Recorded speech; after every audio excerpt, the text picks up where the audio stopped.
Love. What is love? Love is a passionate feeling, it's a decision, it's an emotion. It can be described in so many ways. It's something that we all desire. Love is what rules the world.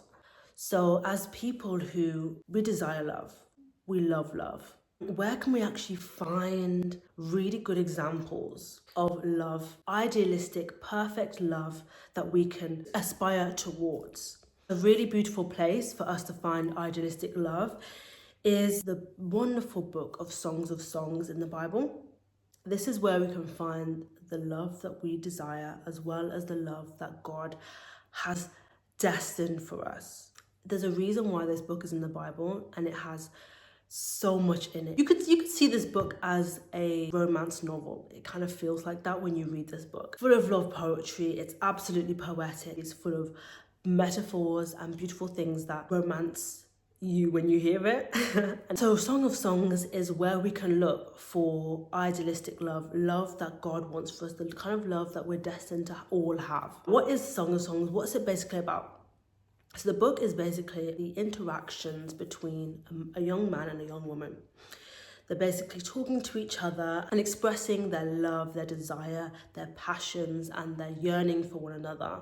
They're expressing that back and forth. There's also a group of women who are also in the book, which come in here and there. So those are the main characters: a man, a woman, and a group of women. But what this is about in entirety is a man and a woman who are engaged to be married, who are basically expressing their love for one another.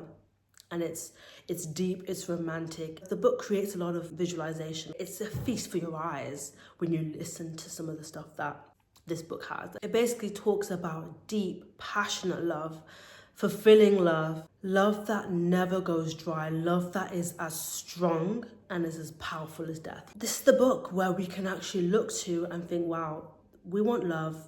Love is all around us. Love is something that God has designed for us to have. If you're a woman and you read this book and you put yourself in the position of the young woman in this book, you're going to feel so admired, appreciated, seen, and just adored. Let me even tell you some of the stuff that the young man was saying to the young woman. You are beautiful, my darling. Beautiful beyond words. Your eyes are like doves. Your hair falls like waves. You have captured my heart, my treasure, my bride. You hold it hostage with one glance of your eye. Turn your eyes away, for they overpower me. Your lips are so sweet as nectar, my bride. Honey and milk are under your tongue. Your love is better than wine. Even among 60 queens and 80 concubines and countless young women, I would still choose you. My love, my perfect one. So yeah, ladies, this is the standard. Anything less, we don't want it. This is it. This is how you need to be adored by your man. Absolutely drenched in compliments, drenched in adoration, appreciation, and just love, like unshakable. Like he definitely loves me. You can tell that this young man really loves this woman and is ready to do anything for her and appreciates her physical, her internal, every aspect of her beauty, even her soul. You can see that in everything he says. He really goes deep. And this is why I said this is a book full of love poetry, because you can see the metaphors in here. Your eyes are like doves. Your hair falls like waves. What? Like, your thighs shelter a paradise of pomegranates with rare spices. It's just too cute. This is the standard. This is what God wants for us. This is the level, the standard that God has actually wanted for us and for you, his daughter, God's daughter. This is what we're meant to have. This is why it's in the Bible, because it's just showing us the epitome, the pinnacle of love is this. A complete adoration, complete surrender, complete appreciation wholeheartedly for you as the woman. This is what we want. This is what we desire. So let's get into how we as women get this kind of love. What can we do to get this kind of love? How can we best put ourselves in the best position to actually attract this kind of love, have this kind of love, and ravish, enjoy, and appreciate this kind of deep adoration, passion, and desire? There's 3 lessons that I'm going to talk about today. 3 lessons we can learn from Songs of Songs as women that can help us with having this deep, passionate and soul healing love that we desire and that's all around us. Well, it's not really all around us, but it's what is emulated all around us. But the real thing is here in the Bible. We want to have the real thing, the deep love that can last forever and is as real as death. Let's get into the 3 lessons. There's parts of the book where the man and the woman are interacting together, and there's parts of the book where the woman is also interacting with other women. There's other young women that she's counseling, she's giving them advice, she's telling them what they should do and how they should show up, because she's about to get married. She's already, like, they're looking up to her. She's already the engaged one, the one who's going ahead and leading the way, and that she's basically giving them advice. And so there's a particular phrase in Song of Songs which is repeated 3 times. And this is quite interesting and this is quite significant, because if something is repeated, we know that it's something that's very important and we should actually take note of this. So it's repeated multiple times, and every time it's repeated, it's this woman, the woman who's about to get married, who's saying this to young women who are looking up to her. So it's the advice that she's giving to women, and we can take this advice for ourselves and use this as advice. This woman is telling other women, this is what you should be doing. We should take notes too. This is what we should be doing. The phrase that is repeated multiple times in the book, 3 times specifically, is, "Promise me, O women of Jerusalem, not to awaken love until the time is right." I'm going to repeat it, just as they repeated it in the book. "Promise me, O women of Jerusalem, not to awaken love until the time is right." What we can get from this is that love shouldn't be awakened, and love can be attributed to intimacy. So it's basically saying that we shouldn't initiate intimacy before it's time. And the right time we can assume is within marriage, because this is an engaged woman who's to become married, and she's giving this counsel to young women who are not yet married. So it says, don't awaken love, which we're attributing to intimacy, before the right time, which is within marriage. So it's basically saying, in a nutshell, don't have intimacy before marriage. That's kind of what this Song of Songs is telling us. And that is one of the ways we can actually experience the best version of love, by holding back and waiting until marriage to actually experience intimacy. You know, we know what intimacy is. This is the advice the woman to be married was giving to her friends and the other women who were listening to her. So the lesson that we can learn, lesson number 1, love is best awakened at the right time, which is within marriage. That is when love is best awakened. That's when intimacy should be awakened. We should avoid awakening intimacy, which is sex. We should avoid awakening that aspect of ourselves until marriage. That is the right place where it should be. Before then, we should avoid it. So that's point number 1, and that was emphasized 3 times in the book to let us know that this is quite important in attaining this kind of deep soul healing and passionate love that won't run dry, because intimacy is a key part of that.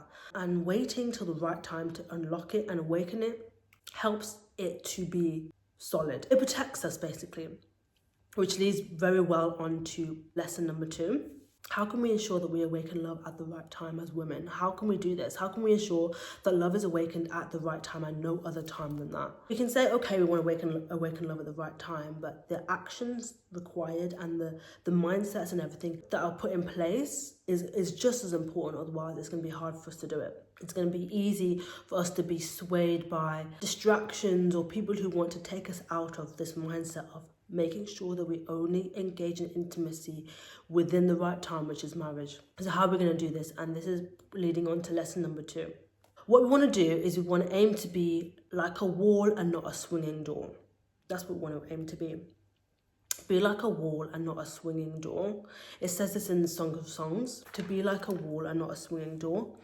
And also to surround yourself with a silver tower. So this is basically talking about boundaries. The part that talked about being a wall and not a swinging door and surrounding yourself with a silver tower was the part about the brothers of the bride were saying, how can we ensure that she is protected? How can we ensure that she doesn't awaken love before the time? How can we ensure that that the best type of love is for her? How can we protect her? And they were saying, is she like a wall or is she like a swinging door? And the aim is basically to be like a wall and not be like a swinging door. The brothers were saying to surround her, that they were going to surround her with a silver tower. What we need to do with this information is we need to surround ourselves with the silver tower as women. We need to be a wall and not a swinging door, so not be easily accessible. And this is the best way we can actually protect ourselves and ensure that we only awaken love at the right time, which is within marriage. Lesson number 2 is build up and establish the boundaries that are needed to awaken love at the right time. That's the key. If we stick to this mantra and if we say this mantra, it can help us to embody the right mindset that can help us to have the boundaries and instill the boundaries that can help us to awaken love at the right time. So I'm going to talk about mindset, and then I'm also going to talk about circumstantial protection and boundaries. So when it comes to the mindset, if we adopt this new perspective of I honor my body and choose to protect it until the right time, which is within marriage. I honor and protect my body and I only give it to my husband. That's the mindset that we should be going into to protect ourselves, to ensure that we only awaken love within marriage. What I do want to say is if we have already awakened love, because the truth is we do tend to engage in these activities before marriage. It happens all the time. From now on, from seeing this video, you can choose, okay, I'm going to choose now to hold my body and protect my body so that I'm holding for the right time from now. This is how we get that love that we desire, the highest level of soul healing love that is deep, passionate, and full of desire. It's best done when we hold ourselves back, protect ourselves, and then activate love in marriage. So if it has been activated before, all we have to do is stop there, make the decision, and then once we get married again, once we found the right person and we're married, we can reactivate that love again. From now on, we choose to not sin and we choose to protect our bodies as women, because it's what helps us to have the best kind of love. We see everywhere marriages ending, relationships ending, people getting hurt. This is the way to protect yourself. Protect your body. Be a wall and not a swinging door. Surround yourself with a silver tower. And this is with the mindset. So I'm going to repeat the mindset approach we're going to have, which will help us to have these boundaries that can help us to awaken love and intimacy at the right time, which is within marriage. I honor my body. I choose to protect my body. I choose to keep my body. I choose to love my body by only giving it to myself until someone has proven themselves worthy, and then I can give it to them within the institution of marriage. Part 1 of lesson 2 was the mindset. Part 2 is circumstantial protection.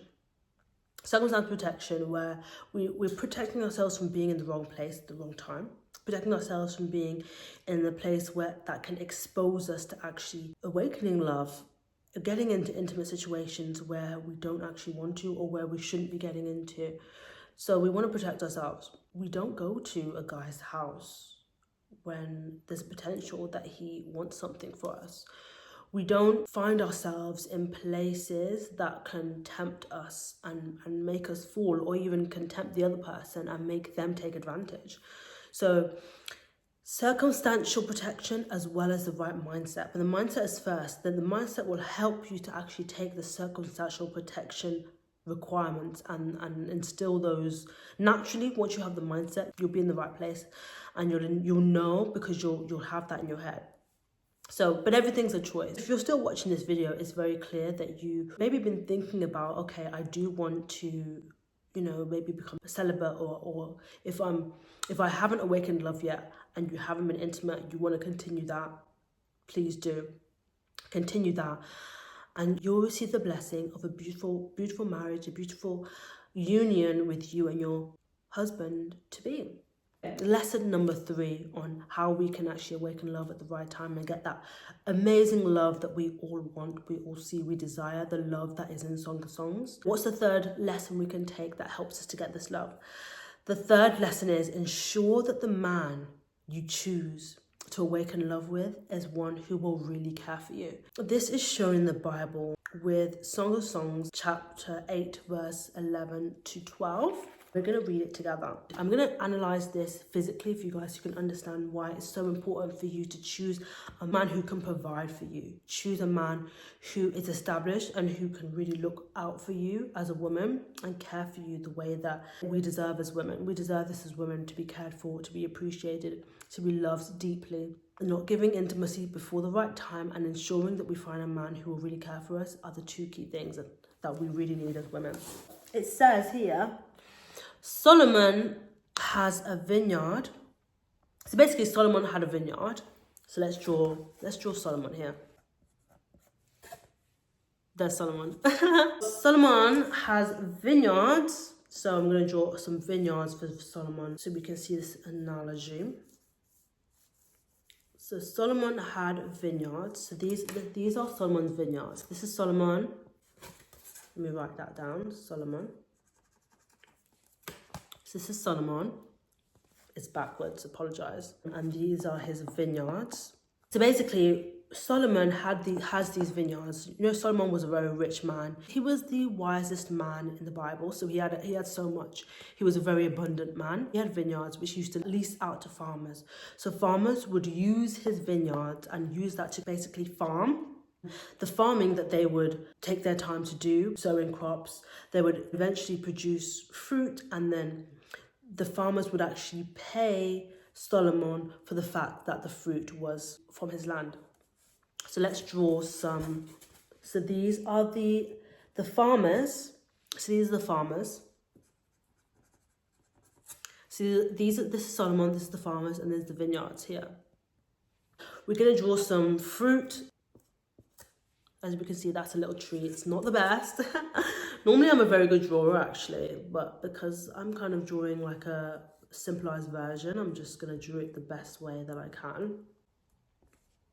So as we can see, there's Solomon with his vineyards, which he's leased this out to the farmers. So the farmers use his vineyard to actually produce fruit. So they sow seeds into the ground, and then eventually those seeds will produce fruit. And then the fruit, what they do is the farmers pay Solomon. They pay Solomon 1,000 pieces of silver.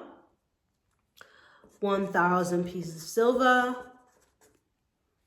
So they pay Solomon 1,000 pieces of silver every time fruit is produced. So as we can see, Solomon had vineyards. What he used to do is he used to lease these vineyards to the farmers. The farmers would use the vineyards to grow fruit. So they would sow their seeds, and then the seeds would produce plants, and that they would produce fruits. And whenever the fruits were produced, the farmer would pay Solomon 1,000 pieces of silver. That's what the farmers would pay for the fact they used his vineyard. The farmers were paying for reaping the benefits of using this land. So the emphasis is the land, the vineyard that Solomon had, that these farmers were using and producing fruit, and they had to pay him for the fact that they're using his land to farm and to harvest and to produce fruit. So let's refer this on to this woman that's talking in Songs of Songs, and why we need to find a man who will look after us. As I'll read the bit about Solomon one more time. It says, Solomon had vineyards which he leased out to tenant farmers. Each of them paid 1,000 pieces of silver for harvesting its fruit. So then we're going on to the bit where the woman is talking here, the young woman. And she says, my vineyards are mine to give, and Solomon need not pay me 1,000 pieces of silver, but I will give 200 pieces of silver to those who care for my vine. So let's visualize this so we can understand what the woman is saying. So what the woman is saying, she has vines, as it says, my vineyards are mine to give. So these are the woman's vineyards. These are Solomon's vineyards, as we can see here, and this is the vineyards of the woman. In this book, there is a lot of metaphoric language. When the woman is talking about her vineyard, she's talking about herself, basically. She's talking about her. This is the woman, the young woman, with her cute little skirt. And this is her vineyard that she is talking about here. So comparing the scenario of the Solomon, we're going to compare this with the scenario of this woman. It says, but my vineyard is mine to give. As Solomon leased his out to the farmers, for the woman, her vineyard is hers to give. Okay, it's yours to give. We're going to put the young man here because it's the relationship between the young man and the young woman who are going to get married. But this is just an analogy which refers back to Solomon and his vineyards. But essentially it is about the young man and the young woman who are going to get married. She's saying that nobody needs to give her 1,000 pieces of silver for her vineyard. Nobody needs to give her that. But she said that she will give 200 pieces of silver to those who care for the vines. Let's draw her fruit and her vines. Here we have the vines, and we have the vineyard, the vines, the woman, the man, Solomon, and the scenario I mentioned before. She said, I will give 200 pieces of silver to whoever looks after my vines. Let's understand why we as women should make sure we are with someone who will care for us, and that's the person we should choose when we want to awaken love and have intimacy within marriage. See how Solomon, his vineyard, it was making him money. He was getting 100 pieces of silver from the farmers whenever it produced fruit. But for the woman, surprisingly, it's not like the young man who she's going to be married to is giving her anything from what we see from the Bible. But she's actually giving him 200 pieces of silver. She's actually giving him. And the reason why this probably is because once a woman produces fruit, obviously if the woman is the vineyard, then the vines and the fruit is her children. And those children will go on to produce children that will go on to produce children. And most children are in the man's name. And most children, the fruit continues to produce fruit forever and ever and ever. So this is why we need to care for ourselves a lot and make sure we choose someone who will care for us. Because our vineyard is so precious. Our fruit, it's so valuable that it just naturally gives. And we as women we naturally give. It kind of emphasizes the fact that women naturally give. That even though in this scenario, like in the real world, if this was like a normal scenario, we would be getting paid 100 pieces of silver for any time anyone interacts with us or anytime anyone eats our fruit. But that doesn't happen, unfortunately. What happens is we end up giving, and this is the nature of women, and this is how it normally is. See how Solomon used to receive money for his vineyard? We end up giving for our vineyard, even though our vineyard is much more valuable than the vineyard of Solomon. For example, Solomon's vineyard, when his farmers produce fruit and they pay Solomon 100 pieces of silver, the fruit, once you eat it, it's gone. Once you eat it, that's the end of the fruit. But for a woman, with the woman being the vineyard, when she has fruits, which are children, they can go on to have children, who go on to have children. We are more valuable than 1,000 pieces of silver. We should be receiving much more than this. And naturally, we end up giving, even though we have not just this level of fruit, we have fruit that continues to produce fruit, that continues to bring fruit, and continues and continues. Whereas this fruit, once you eat it, it's gone. This fruit, once you eat it, you have to go back to the vineyard. This one, the fruit is a new vineyard. If you have another daughter, it just continues. So this is why women need to protect ourselves, and we need to make sure that we awaken love at the right time, and we need to make sure that we find someone who will care for our vines. Because it says here, I will give 200 pieces of silver to those who care for my vine. As women, we are naturally giving. So naturally, we will give to our man if he looks after us. And that will expand him and help us to continue to do the same. As the woman is the vineyard and the vines are the fruit, it's basically saying we should make sure that we find a man who can also look after our children. So that really means having stability so that they can care for children, having financial stability, emotional stability, spiritual guidance, spiritual leadership. There's so many things that we need as women. And it's so important with our naturally giving nature, with all we have, with all Solomon had, he was receiving for every time the farmers made fruit. But for us, every time we make fruit, we end up giving. We just end up giving. So it's important that we make sure that the man we find can look after our fruit, because it actually helps with this not being in vain, this giving silver to him, benefiting him, profiting him, helping him. So yeah, you can check this out in Songs of Solomon 8, chapter 8, verse 11 to 12. You can check that out. And let me know what you think about my analogy. Because I just thought of this, it just came to my mind. I thought, let me share this with women out there, so it can solidify in your mind why, if you want that perfect level of love, that love where you're ravished, you're adored, you're appreciated, it's deep love, it's love that's secure, which is protected, which is within marriage, which is in the right place, we should not awaken intimacy before the right time. And it all links back to the nature of women, which is the nature of giving. We have so much value. Look how much value we have. We're just a vineyard, and we just produce fruit, which goes on to produce fruit, which goes on to produce fruit. We are so valuable. We are compared to Solomon, who was the wisest and the richest man in the Bible, and the richest man who ever existed, actually.